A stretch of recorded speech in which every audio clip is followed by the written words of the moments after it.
What's up, everybody? This is Matt talking to you from YouTube. How are you guys doing?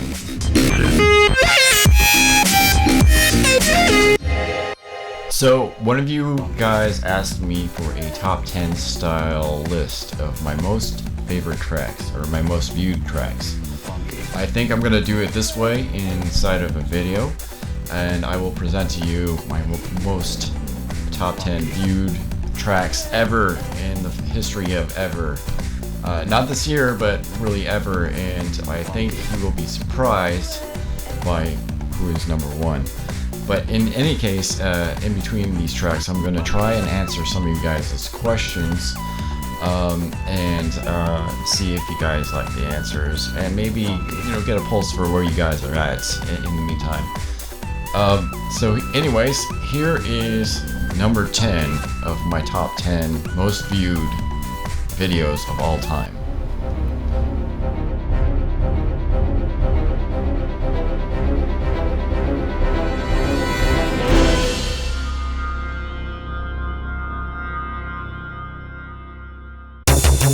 Okay, so coming in at number 10 is royalty-free intro music number 36A, Be Your Destiny.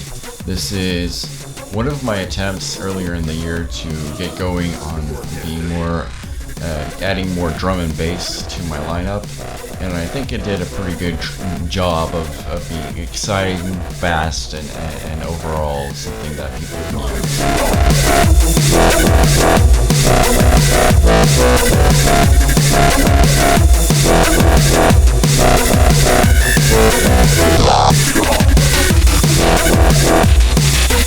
The perfect match.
TeknoAXE's Gaming from Facebook asks, what do you like doing when you're not making music? So that's an interesting question. Well, I definitely like working out. I do a lot of I try to work out as much as possible after work, and I'm trying to get back into kind of like a regular schedule. For the last couple months, it's been super busy, so I haven't been able to do much of that, but I want to get back into it. And even in this heat right here in the Northeast, I'm always in the mindset of trying to get back into working out and everything. Other than that, I do drive a lot. I have some family out in Western New York that I try to visit quite often, and so I have a lot of mileage on my car. I do things around. I explore places. I generally have moved around quite a bit in the United States. That includes the West Coast, the East Coast, the Midwest. I've been in quite a few places in the United States alone. Not so much in international space. You know, Canada, I've been there. Saudi Arabia.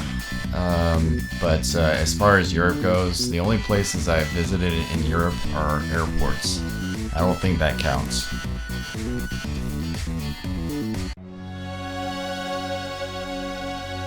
Coming in at number 9 is royalty-free music number 177, Speeding to Paradise. This was originally an attempt to reproduce some of the build-up effects of Android Aware. And for the most part, it kind of succeeded, but it ended up being its own track. So I hope you enjoy this one.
Kelrick, the DK on Twitter asks, who are your musical influences? Well, Kelrick is actually a channel that I've talked to in the past. We've done kind of an interview in the past where I said that I was metalhead early on in my life, and after I did that interview I realized that I wasn't going back far enough, because I realized that my first favorite of all time track was the William Tell Overture.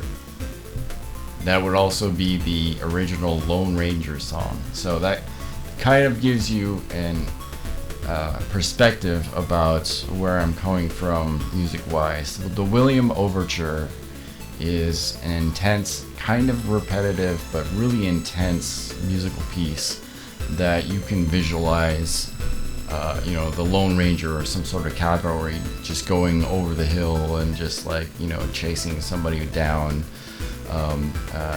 in such a frantic pace that it just basically, and it ends so well, it just ends with a bang and you're just sitting there like, oh, that's a great song. And then my second track, that was my second favorite of all time, I didn't really want to admit it, I'm not sure why, I was like 4 at the time. It's Wanna Be Like You.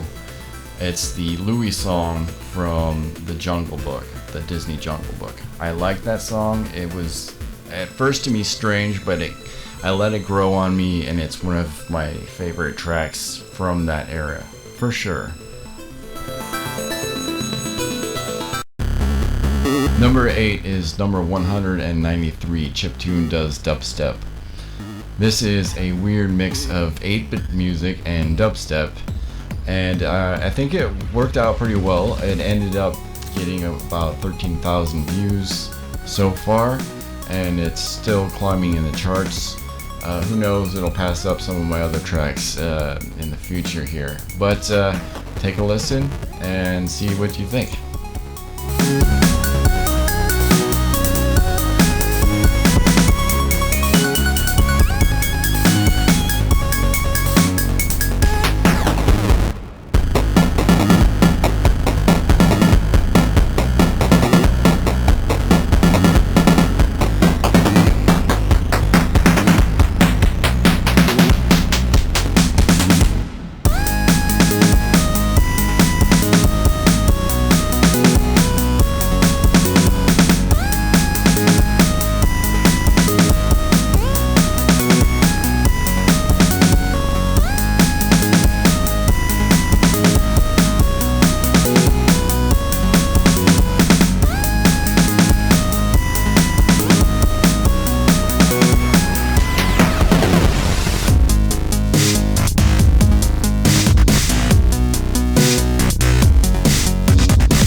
Number 7 is royalty-free music. Number 70, Sci-Fi Shoot 'Em Up.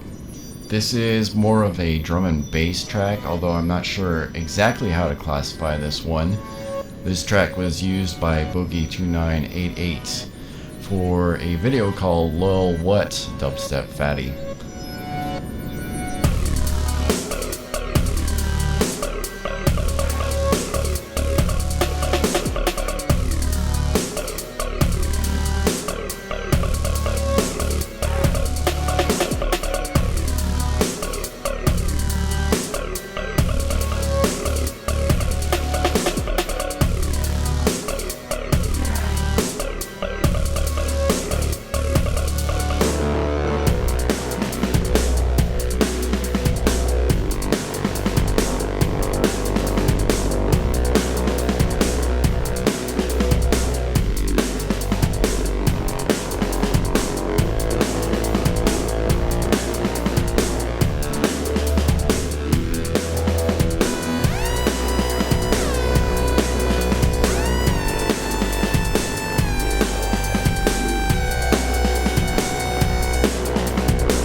any case, my musical influences range from rock.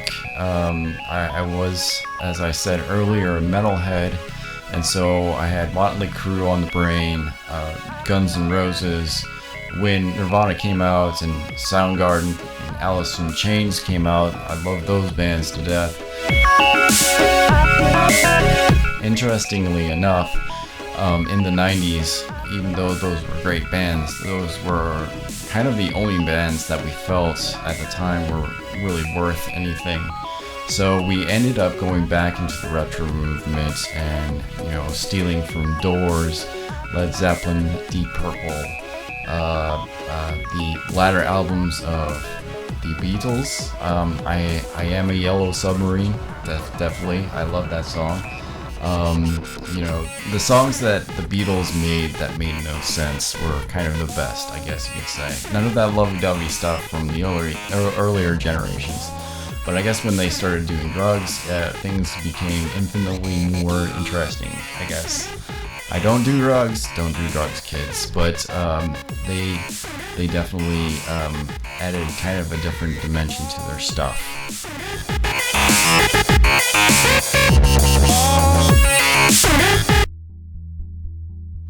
Number 6 is TeknoAXE's royalty-free music. Number 190, Technopop 7B. It is an electro song, and it is one of people's favorites. Obviously, it's basically something that took a while to produce, and it's one of those songs where I put it on to my YouTube thinking that people would absolutely hate it, and people actually liked it by quite a bit.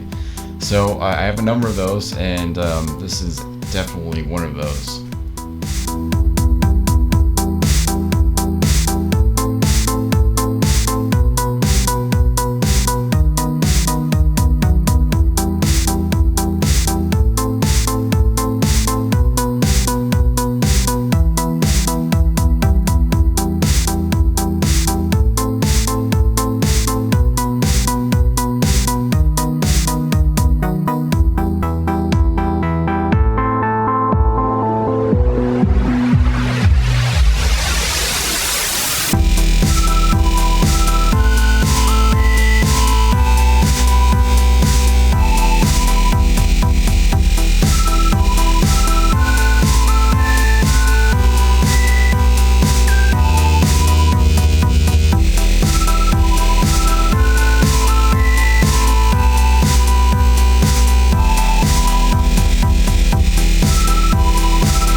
lot of people have asked me what I use to produce my music, and the answer is actually three different general things.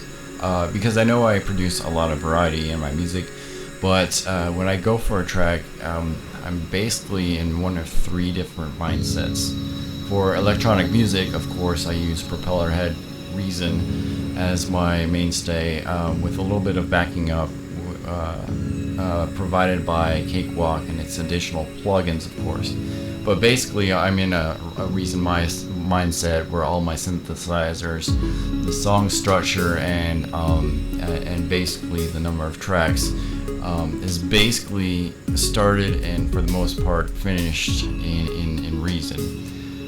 For rock, I'm in Cakewalk Sonar, but I keep my plugins at a minimum. The only plugin that I usually use is like Session Drummer or a drum program to do the drums, and then I basically record everything on my guitars through a Pod HD 500. That's from line 6, and then my bass goes through a Boss GT6B, which has been the mainstay for my bass guitar for now more than 10 years. This is an old piece of equipment, but it works very well, and as long as it runs, and these things are built like tanks. Boss builds their stuff like really well. As long as this thing runs, I'll be using it for my bass, I believe, until I get maybe a lot of money, and then maybe I'll replace it with a new thing that maybe sounds better. But for now, it sounds great to me, really. And of course, the third area is my orchestra, my Suspense stuff, and usually that is straight through Cakewalk Sonar Producer. I have a lot of plugins that help me produce great music from there. Most notably the East-West Gold orchestra stuff that has been a mainstay for about a year now. More than a year now, actually 2 years, 2.5 years since I started this, actually. And since then I've been adding different additional plugins, and that is basically, I've basically been building up my techniques and also the sounds that I have on my computer to provide such a diverse canvas for me to work with. And I believe that helps the variety of my tracks immensely.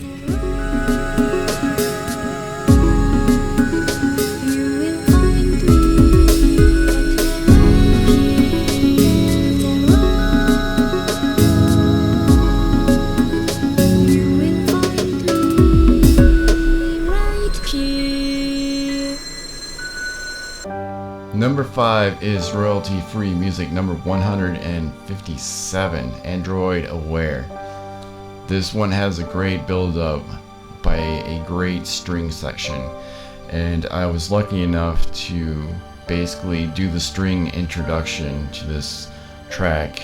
Otherwise, I don't think it would have been so good, but basically it is something of a luck out. I don't know. It's something that I did, and it basically ended up working out almost on its own. So here it is.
John Murdoch asks, I see a lot of people, including myself, use your music in gaming videos.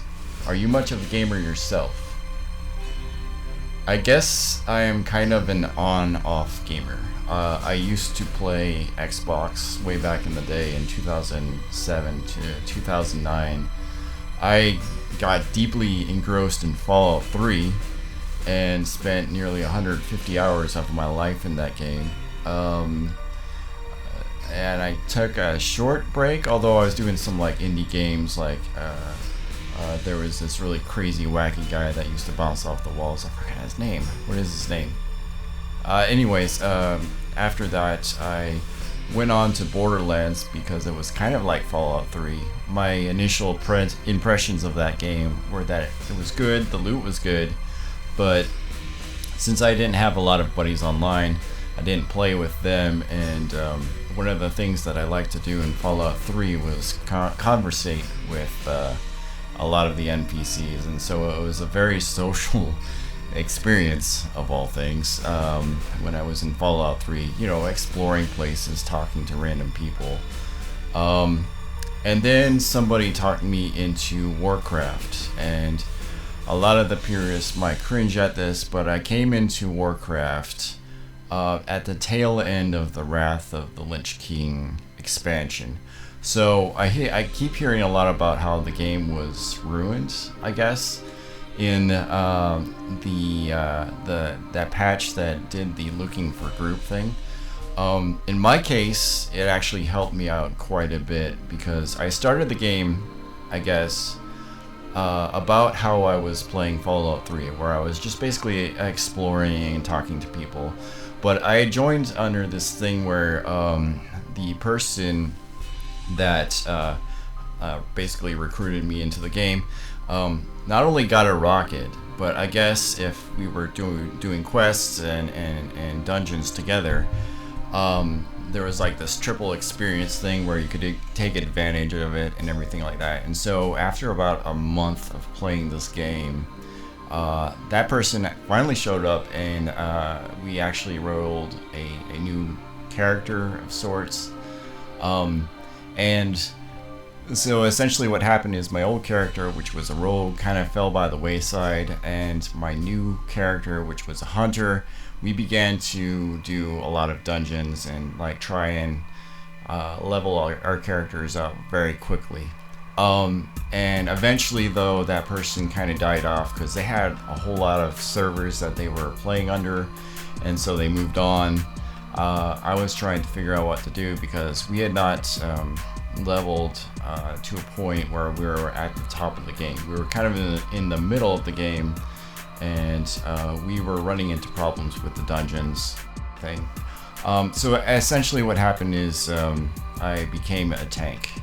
I rolled a Death Knight as a joke, and it ended up becoming my main up until Mist of Pandaria. And I tried Mist of Pandaria, and it was going great, except that I accidentally tanked myself to the top level, and therefore I couldn't get to the main city. I had to get one of my guildmates to like drop me off to the main city, and then you had to do all this grind stuff, and eventually I had to quit. I think quitting WoW was one of the best things that I could have done, though. Had I not quit in late December, I feel that I wouldn't have made as much music as I have now with my YouTube channel, and that's really where I wanted to focus all of my attention. WoW is a big time killer, even if you try and do it in the most efficient manner possible. So yeah, I haven't really gotten back into gaming. Oh yeah, and I actually do have one gaming video. It's basically at the tail end of the Cataclysm expansion. I showed you guys exactly how bored I was with WoW at that time, because this is like one of the things for me in gaming. Basically, it's a video of me attacking Orgrimmar, just just for the hell of it. There was no goal to it. I wasn't trying to kill the boss. I was just killing random shopkeepers just to make the other side mad and come after me. And I think that's a sign of when I'm bored with a game. I remember back in the day, I did play Fable 2, and at the tail end of that game, you know, even my good characters, I would just stand in the middle of the street and just, you know, go to town, kill everybody, become as evil as possible. So yeah, that's my gaming experience.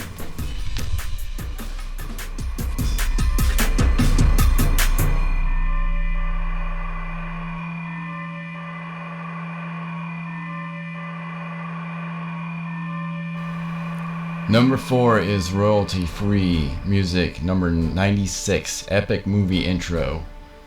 This is the only track in this top 10 countdown that is not an electronic dance music track. So I hope you guys enjoy. If not, you can skip ahead to number 3, and I would not be offended at all. But I think it just goes to show on this list how popular the electronic dance music is here on YouTube.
Number 3 is royalty-free music, number 198, I'm Everywhere.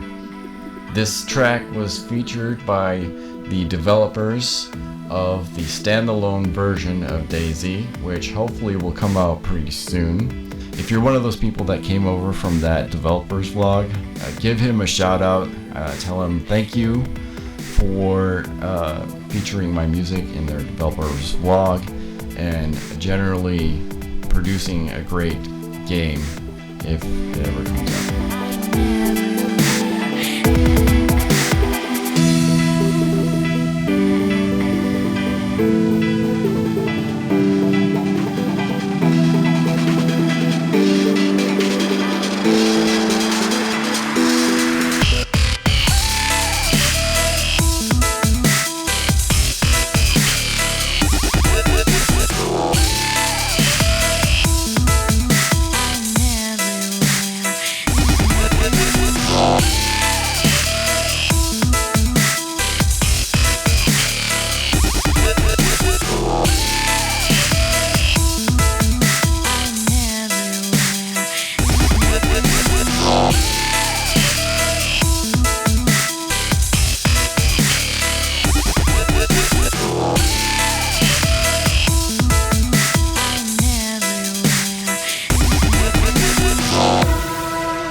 Eduardo Torres Balderas asks, the type of music you enjoy the most producing?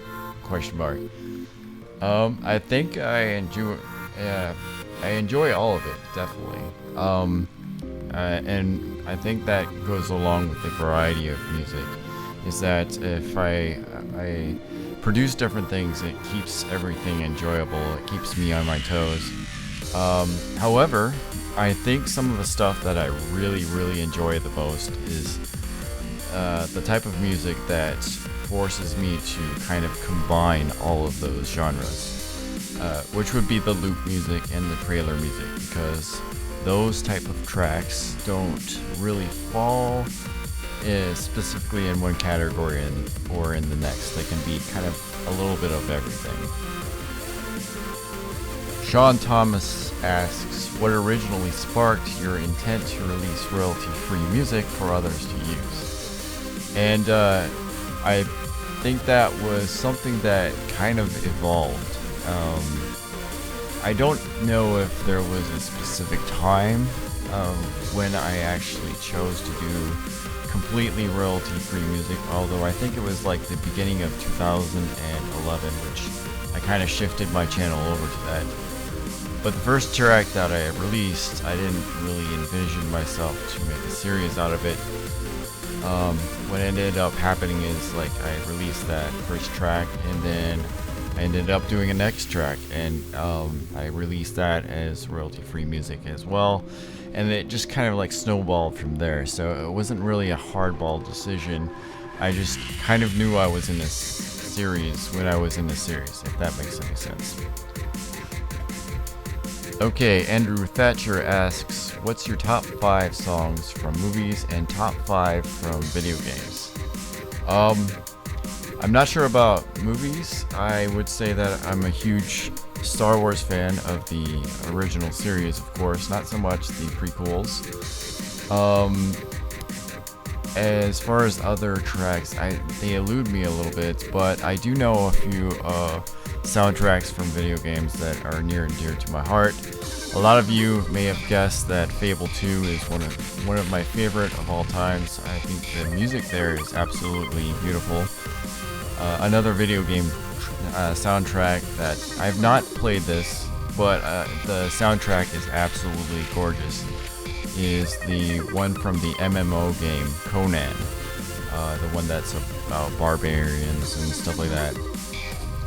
I'm also partial to Portal and Half-Life music. I think the Fallout 3 soundtrack, while kind of minimal, it was really different. It brought a whole new level to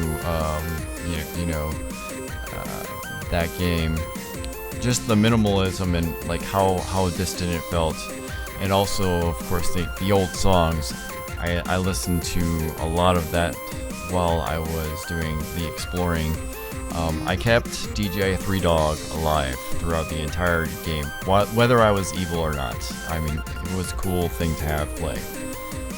And of course, one cannot ignore the Halo franchise, the Halo music in general. And not just the regular games, but there was a strategy game called Halo Wars that had some really good music tied to it as well. So both of those series were really good, and it stands the test of time to me. I still listen to some of those tracks today. Fumble Brothers asks, of all the music that you have created, which stands out as your favorite? And that's an interesting question. I definitely like the Time Grime and the spin-off. I love that Jeff the Killer Goes on Vacation track. A lot of the tracks that I really like just seem to happen. I don't know. It's one of those things where I'm not thinking about trying to make it great. I'm just looking at it and saying, just making little things here and there that seem to excite me. Flight of the Crow is another one that turned out really great. And one of the earlier ones that I did that seems to be really good is called Tribute of the Glitch Mob, or Tribute to the Glitch Mob, excuse me. It's basically a glitch song that I made earlier last year, and it seems to be doing great, and I still listen to it. So yeah, those are some of them. I tend to, when I make a track, actually, I tend to listen to the track that I just made over and over and over again until I get absolutely sick of it. So maybe the correct answer would be the favorite track that I have produced would be the last track that I did, and then it kind of becomes my most non-favorite track until I sophomore kind of new track.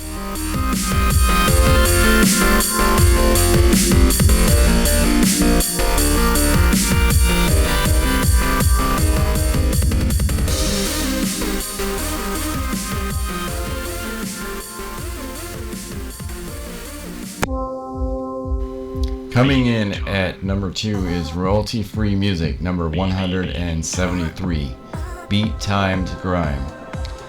Now, I actually consider this song an electro track instead of a dubstep track. And the reason is the use of wobble synthesizers is kind of at a minimal here. And also the tempo is 120, so it's more of an electro song to me now. And it inspired the sequel to it. You guys have maybe heard of it. It's called Jeff the Killer Goes on Vacation. And that was equally as fun to do, to spice up the track a little bit and make a kind of like a sister track to this one right here.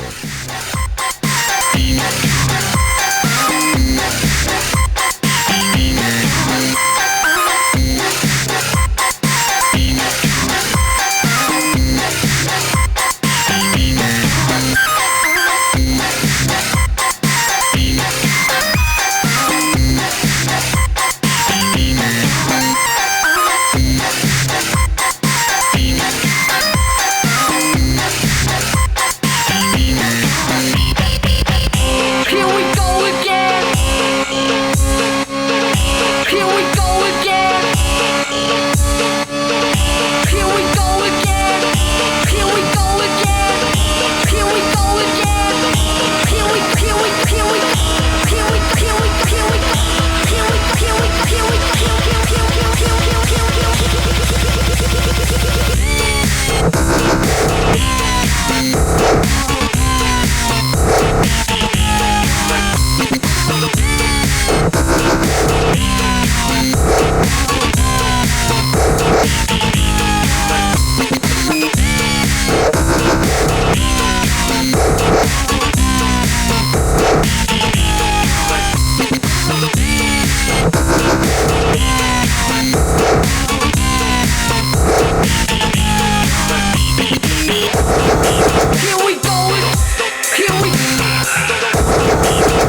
lot of you guys have asked for tutorials on how to produce music, and this is something that I've been thinking about how to do this, and I think I will need your input on exactly what you guys need and where to go with this, because with tutorials you can start out as basic as you need, to the point where I would be afraid of patronizing people for going so simple.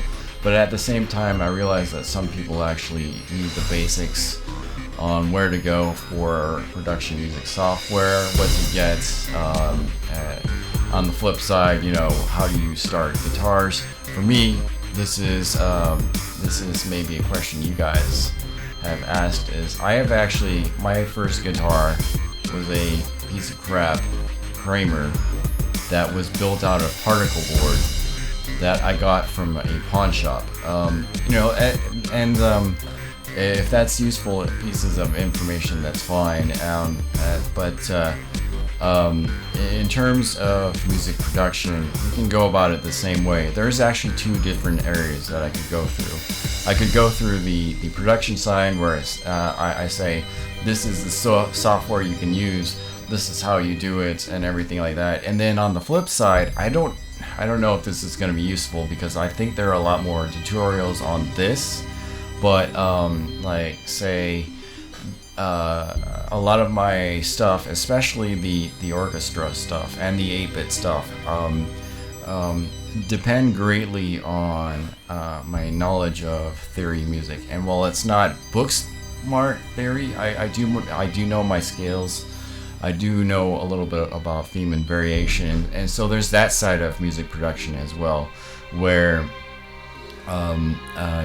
you know the major scales, and you know the chords and going along with that and everything. So let me know what you guys need in terms of a tutorial. Because I like I said, I can definitely go through the guitar stuff, but I feel that there are a lot of people online right now that do that sort of thing. And so that would basically mean that what you guys actually want is a tutorial on how to record stuff, and also how to apply the effects and mix your stuff right. Let me know if that's the case.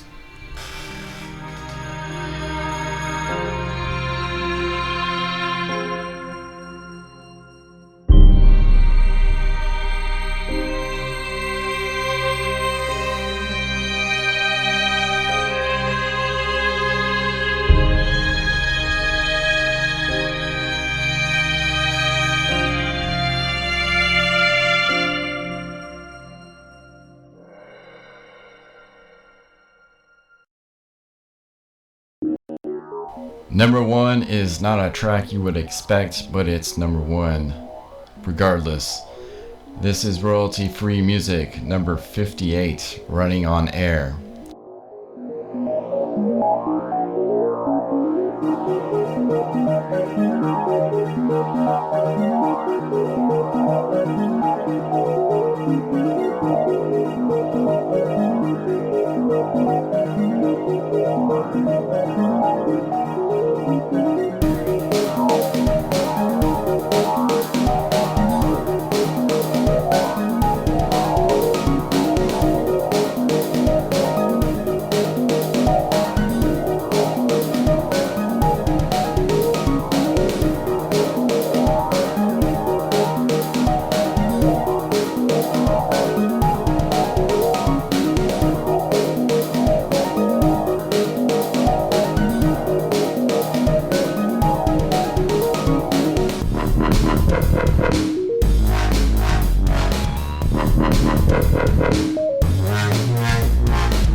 One of the reasons why it is number one is because it was featured for quite a while on the first search results for royalty-free music. It has a red thumbnail, and so that may have attracted a little bit of attention, and people liked it. It's definitely an earlier track. This comes all the way back from October of 2011, which is almost 3 years ago. And it's well, hold on. No. It's almost 2 years ago. And so it's definitely at a spot where I was thinking of doing more serious dubstep, trying to improve my techniques. And I'll do a video about like some of the production synths that I've used for my tracks, even back then, because there's some really good synths that I think you guys should know. If you guys are thinking of getting into producing music, there are a lot of free things out there in the internet that you can take advantage of, where you don't have to pay like 400,000 or 4,000 or $400 to get a whole